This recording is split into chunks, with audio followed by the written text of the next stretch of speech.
ফাঁকা মাঠের নিস্তব্ধতার মাঝে একাকী বসেছিলেন এক মা।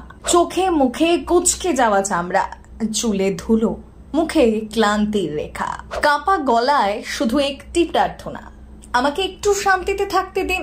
এই দৃশ্যই আজ সাক্ষী থাকলো সুন্দরবনের হিঙ্গলগঞ্জ। বয়স ৮০ ছুঁই ছুঁই, সৌরভী মণ্ডল। স্বামী বাবু মণ্ডল বহু বছর আগেই পরলোক গমন করেছে।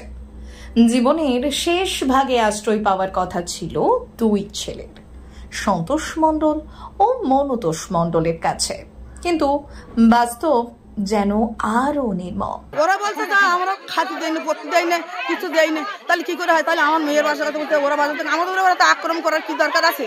আমরা তো আমাদের সেবা করে। মারধর করেছে কি? আমার মেয়ে তো মেরেছে, দেখুন আমার মেয়ে মারধর করেছে। হ্যাঁ করেছে। কি নাম আপনার? আমার নাম রেণুকা মণ্ডল। কি চাইছেন এখন আপনি? আমি এখন চাইছি ওদের শাস্তি করতে। আমি বিচার চাই যে এইভাবে কেন করলো আমাদের আমরা কিভাবে রাখবো না রাখবো সেটা আমাদের ব্যাপার, পাড়ার লোক কেন বলবে? দুই ছেলে এখন আর্থিকভাবে স্বচ্ছ, পাকা ঘরে থাকে তারা, অথচ মা মাত্র ৫০০ মিটার দূরে এক ফাঁকা মাঠে ভাঙা মাটির কুড়ে ঘরে একা পড়েছিলেন বৃদ্ধা। না ছিল নিয়মিত খাবার, না কোনো সঙ্গ, একই ঘরে বসবাস, একই ঘরে শৌচালয়, এক অমানবিক অপমানজনক জীবনে দিন কাটাচ্ছিল।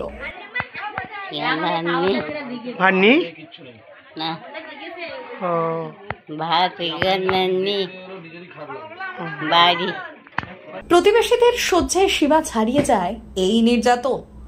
একদিন তারা প্রতিবাদ করেন, অভিযোগ সেই সময় বড় ছেলে সন্তোষ মণ্ডল তাদের উপর চড়াও হয়, শুরু হয় মারধর।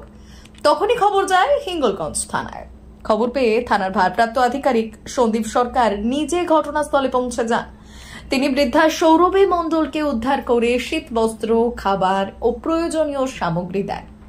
তিনি আশ্বাস দেন এই ঘটনার ন্যায় বিচার হবে, অপরাধী যতই নিজের মা হোক শাস্তি পেতেই হবে।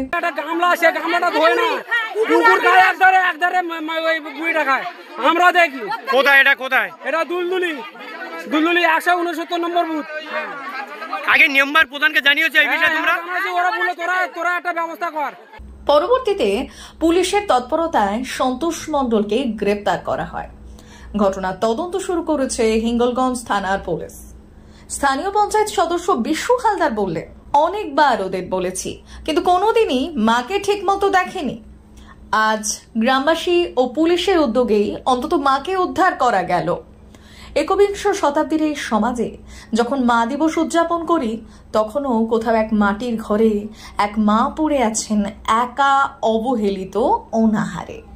এটা আজকে সকালে একটা ঘটনা ঘটেছে। এখানে এই সন্তোষ মণ্ডলের বাড়ি, পাকা বাড়ি, ইনি এখানে থাকেন। ওনার মা আছে, বৃদ্ধা মা, ভালো দেখতে পায় না। সে একটা অন্ধকার ঘরে ভেতরে, কাঁচা বাড়ির ভিতরে রেখে আসে।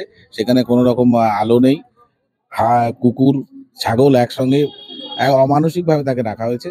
এর প্রতিবাদ করতে গেছে পাড়ার মহিলারা, তাদের কেউ ধাক্কা দিয়ে ফেলে দিয়েছে এবং তাদের উপরে একটা বাজে ব্যবহার করেছে। এই জন্য চাইছি যে এইভাবে একটা সন্তান তার মার প্রতি খারাপ ব্যবহার করার জন্য একটা আমাদের তরফ থেকে যতটা উনি বার্ধক্য ভাতা পান, বাচ্চা থেকে সুবিধা যতটা করার করি, কিন্তু ওনাকে অনেকবার বলার সত্ত্বেও কিন্তু কোনো ব্যবস্থা নেয়নি। আমি চাইছি এর একটা ভালো তদন্ত হয়ে এদের মাকে এইভাবে যে অমানবিকভাবে দেখে তার একটা শাস্তিমূলক ব্যবস্থা হোক। সুপ্রিম কোর্টের রায় বলছে বৃদ্ধ বাবা মাকে পরিত্যাগ করলে সন্তানদের জেল হতে পারে, কিন্তু প্রশ্ন থেকে যায়, আইন কি কখনো হৃদয়ের অভাব পূরণ করতে পারে?